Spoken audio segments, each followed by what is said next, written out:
In episode 44, in Jackalman's case, he is about to learn a harsh lesson, so the story begins with him being pursued by the mutants. And why? Although we didn't see it, but it is confirmed that he took the flying machine, and so the mutants got upset about it. So they went chasing after him, so that's what they did. So we have Slythe, the mutants' leader, and Monkey and the Sky Cutters, and we have Vultureman and the Nose Diver. Back with Ultraman, who's in the nosediver, he's now all upset because of what the two mutants are doing. So Ultraman says, "Stop what you're doing! You'll wreck my flying machine," he said. You could tell he was very worried and upset at the same time. Back with Jackalman that was still in the flying machine, Ultraman panicked and asked Jackalman why he had to do it. Why did he have to steal the flying machine like he did? Well, Jackalman back with him, he goes after Slythe and Monkey and that were in a couple of sky cutters. Long story short, after Slythe and Monkey and a couple of skycutters had managed to avoid the flying machine, they continued their pursuit, with both Jackalman and the flying machine themselves. What the mutants didn't know is that arriving on the scene were Lionel and Panthro of the Thundercats, and they're in the Thunder Tank. So back with Jackalman still in the flying machine, he just sees the Thunder Tank from below. So he decided to make an attack, just like what the Thundercats did.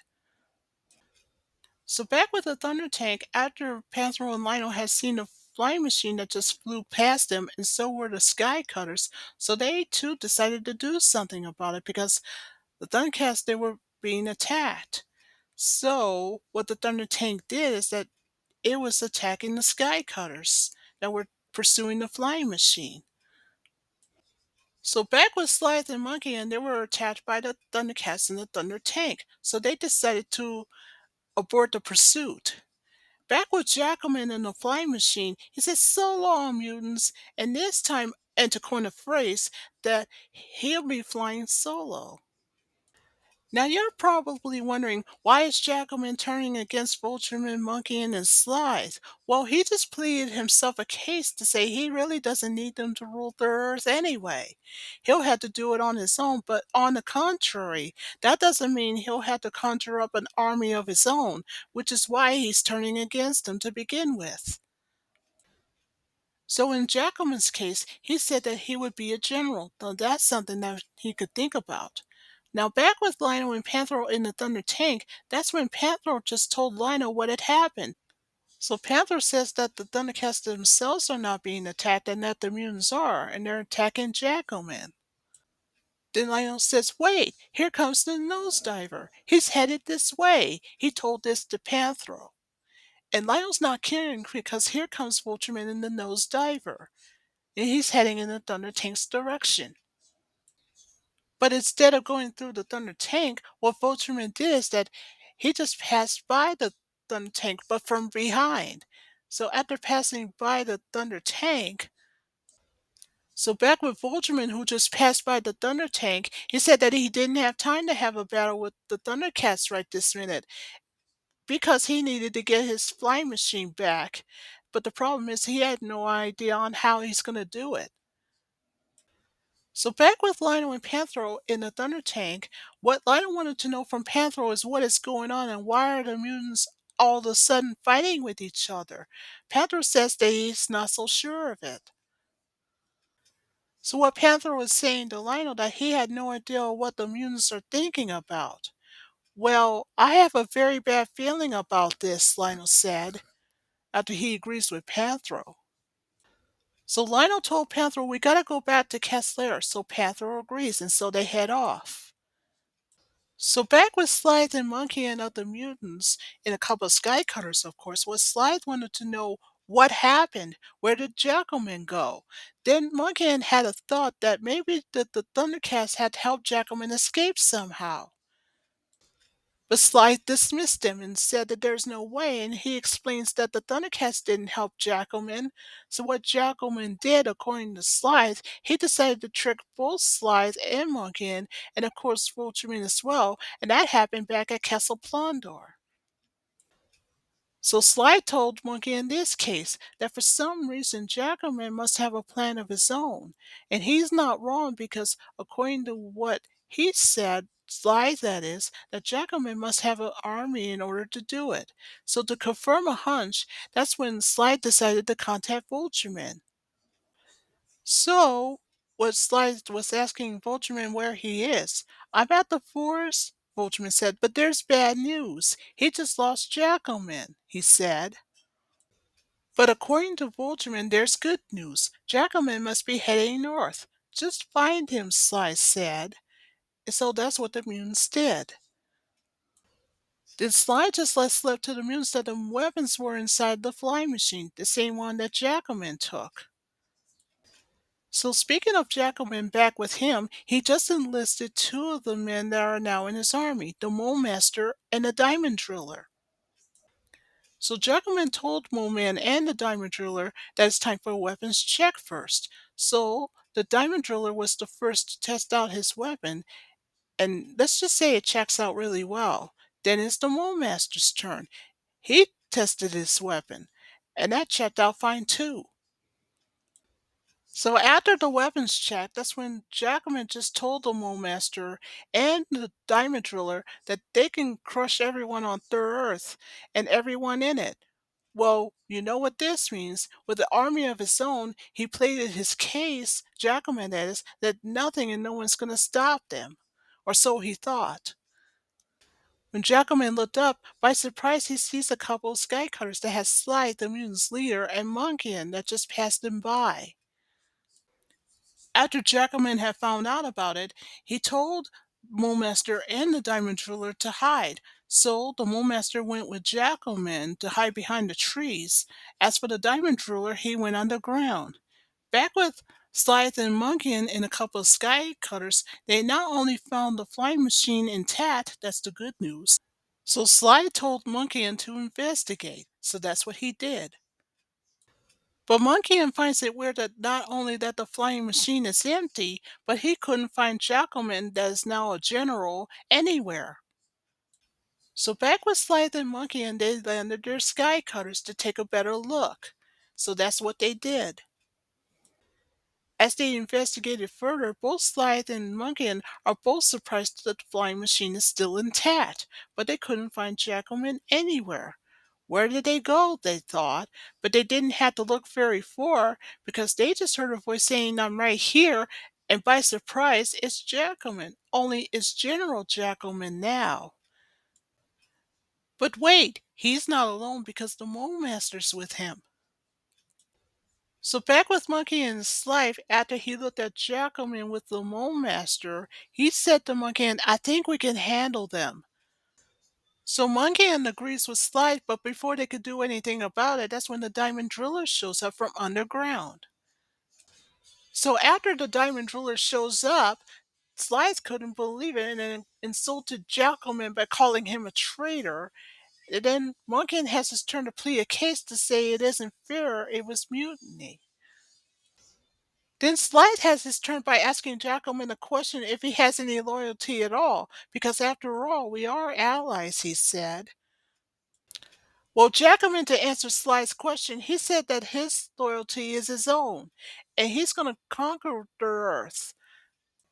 So after Jackalman had pleaded a case that nothing that they'll do to stop him, really, Monkey asked, is that a fact? So Jackalman not only says yes and is indeed a fact, so he decided to have a battle with Monkey, so that's what he did. So long story short, the battle between Jackalman and of course Monkey just went on and on and on and on and on. That was until when Jackalman was about to be defeated, but not so fast. Monkey is now face to face with the Mole Master who's next. And so they began fighting for a while. Before you know it, both Scythe and Monkey are surrounded by the Diamond Driller, Jackalman, and the Mole Master. But then, out of nowhere, guess who decided to show up next? It's Vultureman, and he's in the nosediver. Anyway, Vultureman attempted an attack, but then he misses, and when passed by the Mole Master, Jackalman, Scythe, and Monkey. As for the Diamond Driller, he went under the ground when it happened. So, back with the Diamond Driller, he shows up to have one-on-one with Voltman in the nose diver. So a battle between them just went on and on and on and on and on. Well, bad news for Voltman. Because of the driller's attack, it causes Voltman to be ejected from the nose diver. So back with Jackalman to coin the phrase to Voltman, he says, "It seems to me you need more writing lessons." Back with Slides and Monkey, and they decided to get into their sky cutters and leave Voltman behind. So back with Voltman, he now realizes that both Slides and Monkey had left him behind. So now he's on his own face to face with Jackalman, the molemaster, and the diamond driller. So back with Jackalman, he was telling Voltman, "It looks like you got a long walk ahead of you." "I want my flying machine back," Voltman said to Jackalman. So Jackalman pleaded his case with Voltman to say, "You mean it's my flying machine now," he says, "so you better get going," he said. So long story short, back with Voltman before heading off, he made one final threat clear to Jackalman to say that he'll regret for what's going on and for what he did. "This I promise you," Volterman said. And so after that, he heads off. Back with Jackalman, along with the Diamond Driller and the Mole Master, and that's when the Mole Master went first to plead his case. He said, "If the Air Force can work, what will the Ground Force do? What if that could work?" So what the Mole Master did is that he had stolen the nose diver from Volterman, the one that he used earlier. Long story short, after the Mole Master had tested out the nose diver, what Jackalman did was to tell his men that now they can begin their reign of terror. Meanwhile, at Cat's Lair, in the control room, we have Panthro and Chitara. So Panthro told Chitara that there's a problem in Sector 10. That's, of course, Unicorn Forest. So Chitara said to Panthro that she'll check it out, so she heads out. So meanwhile at the unicorn forest, the unicorn was in trouble, and the reason why is because it got all tied up. Luckily for Chitara, when she arrived at Unicorn Forest, she saw the unicorn all tied up. So what she did is that she rescued the unicorn. So that's what happened. But before she could do that, she soon realizes that she wasn't alone because the diamond driller had just came up from out of nowhere. So what did Jitara do? She did what any good guy would do, go one-on-one with the diamond driller. So that's what she did. In the meantime, the diamond driller decided to go one-on-one with her. So the battle between Chitara of the Thundercats and the diamond driller just went on and on and on and on and on. Long story short, it was during that battle that, thanks to the diamond driller, he accidentally lost the rope that was used to tie up the unicorn. Back with Chitara, she ran up to the unicorn. She hopped on top of it and said, "Let's get out of here." And so both of them head off. Back with the diamond driller, after he saw Chitara and the unicorn take off, he too heads off. Back with Chitara and the unicorn after they made their escape, that's when Chitara lets the unicorn go. But before you know it, she hasn't finished with her battle with the diamond driller yet. So it's round two. But unfortunately, in the middle of the battle, what Chitara saw next was unbelievable, a flying machine. Back with the diamond driller, all he did was that he was waiting for the flying machine to come pick him up. That has the molemaster and Jackalman. So that is exactly what he did, and Chitara was watching it happen. Anyway, when Chitara went behind the diamond driller, the driller turns around and attacks Chitara, and he continues to have a battle with her, while the flying machine was busy picking him up. So back with Chitara, the moment she saw that the flying machine has just picked up the diamond driller, and when she looked up, she just couldn't believe what she's seen. Plus, on top of that, she found it very weird, and she couldn't help but ask herself, what is going on here? So long story short, at the Castler's control room, the Vulcan just told Snarf, Lionel, and Tiger the bad news. He says that since Jackalman's in charge now, and if the Vulcans don't surrender to him, then this can mean a problem. After Snarf had heard the bad news, also in the control room was Panthro.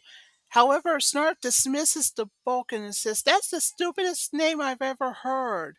"Well, that's easy for you to say," the Vulcan said, "especially when the Thundercats are protecting you." He's not kidding. Of course, it's Lionel's turn to plead his case, and he's not kidding. He said that the Thundercats will protect his friends, like the Vulcans as well.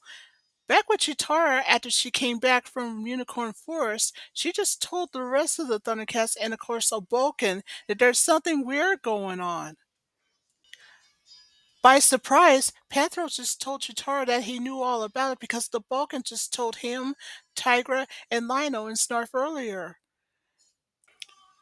Now, Snarf has his turn to plead a case to not only agree with Panthro, but he says it's going to get even stranger than this. So now here comes a bigger problem, because according to the control room, Jackalman, along with the molemaster and the diamond driller, are in Sector 3, which is the Willow Village. Long story short, after Lionel had found out about it, the Thundercats knew that there was no time to lose. So now in the Thunder Tank, the Thundercats are on their way to the Willow Village.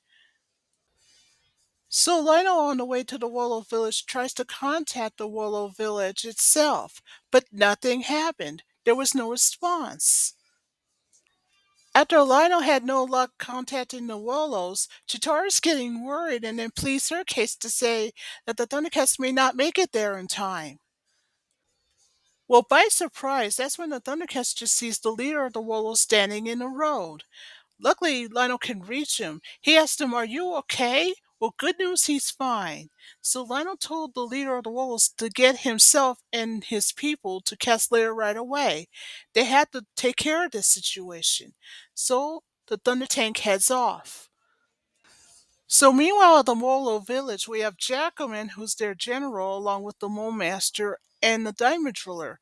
They were looking everywhere for the money bag that Jackalman says that the Wolos have hidden somewhere. However, the Diamond Driller just told them the bad news that they looked everywhere, they being himself and the Mole Master.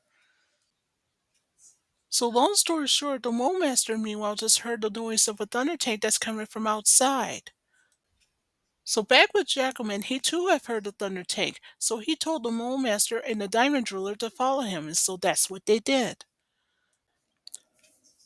So after Jackalman had boarded the flying machine, the Mole Master sent a nose diver, and when the Thunder Tank showed up, what the Thundercats did is that they decided to pursue them, so that's what they did. So back with Jackalman that was still in the flying machine, he decided to fire back at the Thunder Tank that was still pursuing him. Back with the Thundercats in the Thunder Tank, that's when Panther says, "Hold on." And so the Thunder Tank is still in pursuit of the flying machine, operated by Jackalman, of course. Unfortunately, bad news for the Thunder Tank. Because of the flying machine's attack, it flipped on its side. But luckily for the Thundercats, they got out when they did. Meanwhile, Panthero's now all upset because of what Jackalman did, so now it's up to him to fix the Thunder Tank. In the meantime, they'll have to go on foot, they being Lionel, Chitara, and Tigra. But before they could do that, Lionel must find out where Jackalman's going. And so to do that, he did what any good guy would do, look through his sword. So that's what he did. When Lionel looked through the sword's eye, he knew where Jackalman's going, so was the Mole Master. They were both heading north. After Lionel saw what had happened, Panthro told him that he's not sure how long it's going to take for him to fix the Thunder Tank. So Lionel says, "We don't have time to wait right now. We got to keep those bad guys separated when we get done." So what Lionel did was to tell Chitara and Tigra that they could cover more ground if they split up. So that's what they did. So what Chitara did is that she decided to go after the Mole Master. As for Lionel and Tigra, they can go after the Diamond Driller. So they head off. Long story short, back with Chitara, she was running to catch up with the Mole Master who's on the nosediver. Now remember, that's the same nosediver that was stolen from Vultureman earlier. Back with Lionel and Tigra, they're still running in the forest to catch up to the Diamond Driller. Back with Jackalman, who landed the flying machine, he told the Diamond Driller to give him a hand, so he did. So the Diamond Driller, after he agrees to help out Jackalman, Diamond Driller wanted to know from Jackalman what it is. Why, it's a cannon that I salvaged from Vultureman earlier, he said. Now remember, that's the same cannon from the Red Star since episode 30. So what Jackalman was telling the Diamond Driller that they can use it against the Thunder Tank once it's hooked up to the flying machine. And why is that? Because as anyone would tell you, it was all part of Jackalman's plan, or so he thought. So back with Lionel and Tigra, they not only found Jackalman and the Diamond Driller carrying a cannon to the flying machine, they just couldn't believe what they had witnessed. So back with Lionel and Tiger, when they rushed to the scene, what Lionel did first was he uses his sword on Jackalman and the Diamond Driller, which causes them to drop the cannon, and that's when the cannon was shooting out of control. Luckily for Lionel and Tigra, they managed to get out of the way. Long story short, back with Jackalman, after he saw what had happened with the cannon, he ran off. As for the Diamond Driller, he went under the ground. So back with Lionel and Tigra, Tigra was asking Lionel if he'll be alright. Well, good news, he's fine. So Lionel tells Tigra they had to catch up to the bad guys, so that's what they did. Well, back with Chitara, she finally catches up to the molemaster that's still in the nosediver. So by the time that the nosediver arrived, Chitara knows what to do. She goes one-on-one with the molemaster in it. So what she did is that she uses her baton to lift up the nosediver to eject the molemaster. So after the nosediver crashed, that's when she goes one-on-one with him, the molemaster, that is. Long story short, while that's going on, back with Tigra, he was looking for the diamond driller. But instead he sees a rock that's heading his way, but luckily he jumped in the tree to avoid it. But unfortunately for Tiger, he gets attacked by someone out of nowhere. And that's when he realizes that he wasn't alone because the diamond driller was there too. So back with Tiger, after he found out he'd been attacked, he decided to go one-on-one with the diamond driller. So long story short, after the diamond driller is defeated, back with Lino, he finally catches up to Jackalman who had earlier ran off. Well, bad news for Lionel. By the time that Jackalman showed up, what Jackalman did is that he disarmed Lionel and knocked him over. Well, back with Lionel, he runs up to try to get his sword back, and as for Jackalman, he shows up at the same time as he did. So both of them are going one-on-one with each other. So Lionel and Jackalman had a combat, and of course, luckily for Lionel, he uses his claw shield to block Jackalman's attack. So back with Jackalman, now that he's disarmed thanks to Lino, and Lino approaches closer to him. Long story short, after Jackalman ran off for a while, Lino is again trying to get his sword back, but he didn't even notice that Jackalman was right behind him. But thinking quickly, thanks to Lino's claw shield, Jackalman was disarmed. And guess who decided to come out of nowhere to catch the axe? It's Sly, the leader of the mutants. But he's not alone because Monkey is with him, and so is Vultureman. So back with Jackalman and Lino, once again Jackalman runs off. Back with Slides and Monkeyan, that's when Slide told Monkeyan to get Lionel's sword before he did. So after that, Monkeyan agrees and then he heads off. Well, back with Monkeyan and Lionel, they were both racing for the sword, but guess what? Lionel has the sword first, and after he did that, he did what any guy would do. He projected a Thundercat signal from his sword, so that's what he did. The first Thundercat to see the signal was Panthro. In good news, he fixed the Thunder Tank. Next to see the signal is Chitara, but first she had some unfinished business to take care of with the Molemaster, and she did just that by tying him up. The last to see it was Tigra, so now all three of them are on their way. In the meantime, Lionel's all by himself facing the three mutants, Slide the mutants' leader, Monkeyan, and Vultureman. So Slide goes up first, only to have Lionel block his attack. Next is Monkeyan. So even though Lionel had used his claw shield, things don't look so good for him. Back with Slide, who saw what had happened to Lionel, he decided to combine his power from the axe with Monkey's. So that's what he did. That was until suddenly when Lionel broke free, that's when all three of the mutants ran off, Fulcherman, Slythe, and Monkeyan.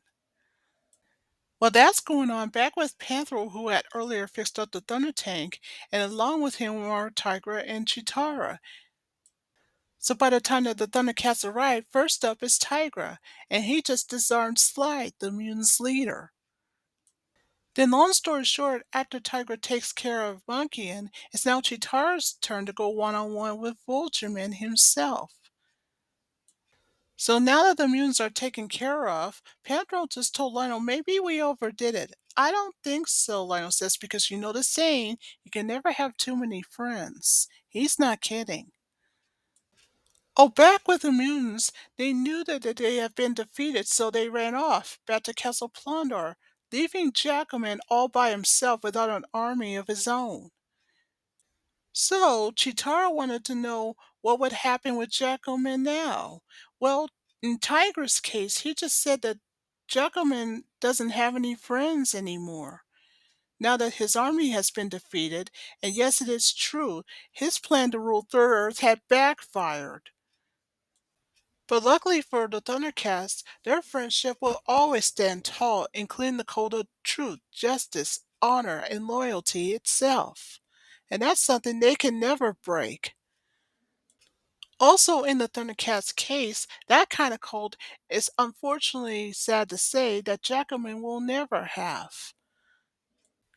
So meanwhile, the Castler's control room, we have Snarf and the Thunderkins that we're watching on screen at Castle Plondor.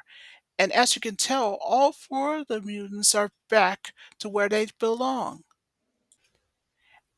And I guess Voltron must have had his flying machine back. I can't say for sure. Anyway, Wily Cat went first to speak in his case to say, I sure hate to be in Jackalman's shoes. He's not kidding, because even though Snarf said that, even though he agrees with that Jackalman got what he deserved anyway. And then, one by one, the Thunderkins started to plead their case to say, I wonder how we felt if one of them decides to go out on their own. In their case, and they're not kidding, they'll never be forgiven for it. Of course, in Snarf's case, he'll probably never be forgiven either had he decided to go out on his own too.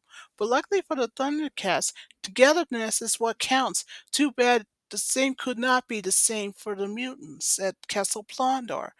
But at least they learned their lesson the hard way. So that ends episode 44.